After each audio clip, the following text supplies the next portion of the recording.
High বন্ধুরা, কেমন আছো? আশা করি সকলে ভালো আছো। আর আজকে চলে আসলাম ফার্স্ট ব্লগ নিয়ে।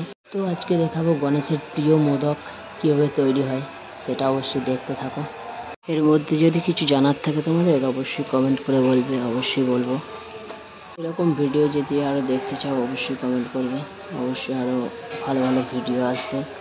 আর ফার্স্ট ভিডিও হয়তো ভালো করতে পারলাম না, যদিও কিছু ভুল হয়ে থাকে অবশ্যই বলবে আমাকে কমেন্টে, অবশ্যই ঠিক করার চেষ্টা করব।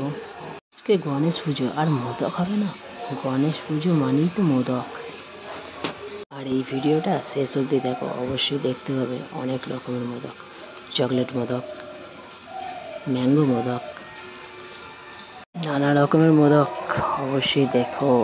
আর শিখতেও পারো, যদি কিছু শিখতে চাও অবশ্যই আমাকে কমেন্ট করো। তো এখন এটা দেখতে পাচ্ছ, পাকটা এখন হয়ে গেছে, নেমে গেছে। এটাকে এখন এইভাবে মেরে এটাকে টাইট ফাড়া করবে। টাইট হয়ে গেলে এটাকে আবার ভালো করে মিলে দেবে।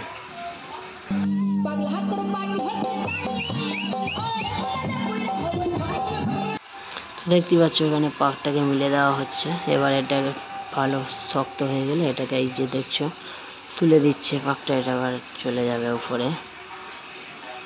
এবার এখানে দেখতে পাচ্ছ এই যে অনেক বাঁধা হয়ে গেছে। এই যে ছাঁচ, এই ছাঁচের মধ্যে ফেলে এটাকে ডিজাইনটা নিয়ে আসছে, যদিও এটা ছাঁচ।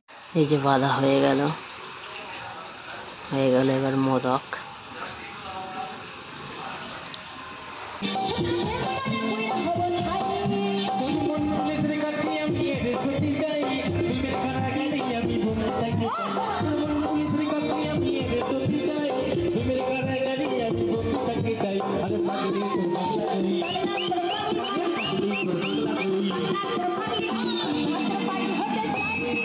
তো এখানে দেখতেই পাচ্ছ এখন এবার এটা চকলেট পাক হবে, চকলেট মোদক।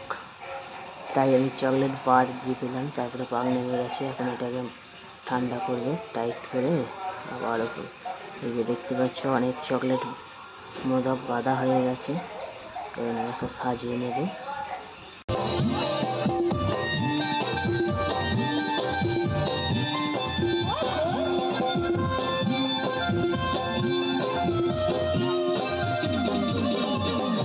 এটা আবার দেখতে পাচ্ছ ম্যাঙ্গো মোদক হবে, পাক নেমে গেছে।